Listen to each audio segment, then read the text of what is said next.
Почитувани, власта не бира средства и начини за вдомување на партиски кадри во институциите на државата. Како се ближи изборниот процес, власта започна со дополнително партизирање на институциите, при тоа кршејќи ги сите правила и прописи за вработување. Вчера на Комисијата за изборите и именувањата се избираат членови и председатели на повеќе комисии во Република Македонија, за кои што претходно беше распишан оглас и имаше пријавено бројни кандидати.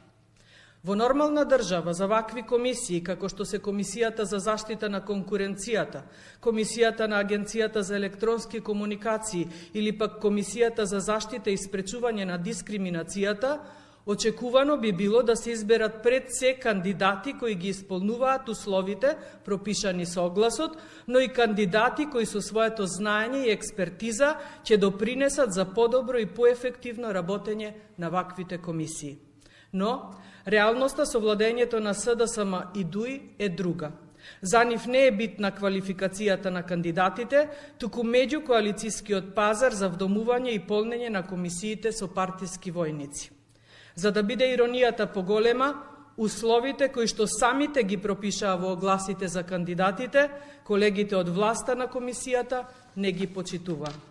Така, например, беа изгласани кандидати што не исполнуваат еден или повеќе услови во огласите.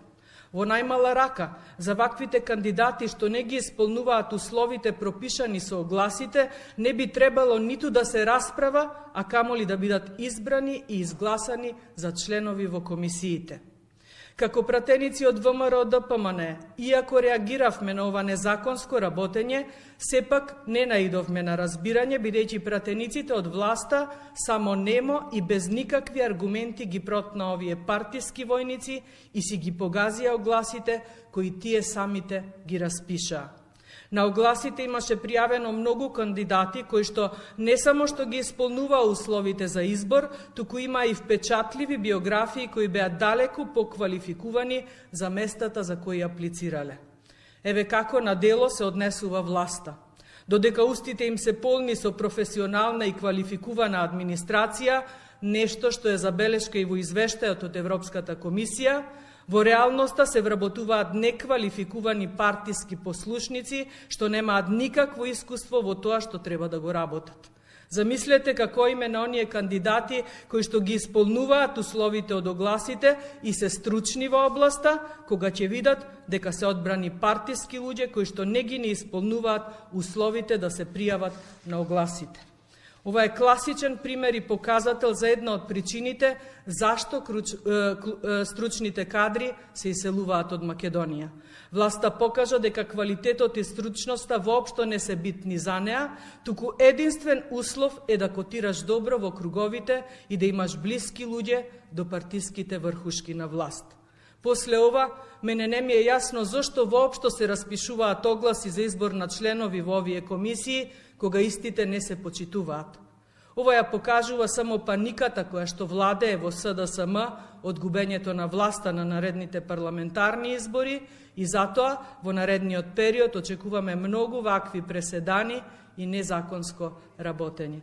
Ви благодарам, дали имате прашање?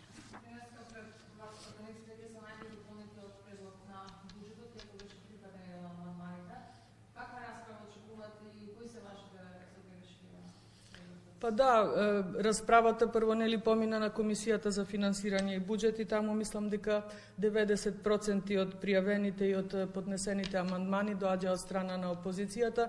Истото го очекувам и сега да се случува на овие 5 или 4 дена пленарна расправа по однос на буџетот. Нашите пратеници ќе се пријават, имаме што да критикуваме, зашто би се потрошиле и овој последен пат на оваа власт со ваков мегаломански буџет, огромна сума на пари, но повторно се сомневаме дека ќе завршат таму, барем каде што засега се зацртани со оваа проекција на буџетот.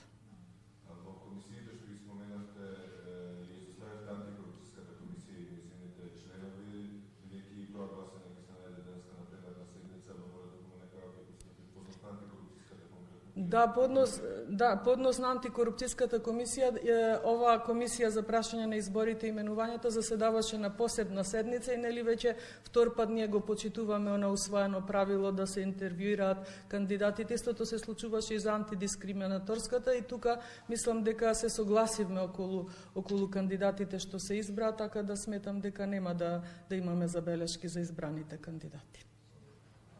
Ви благодарам.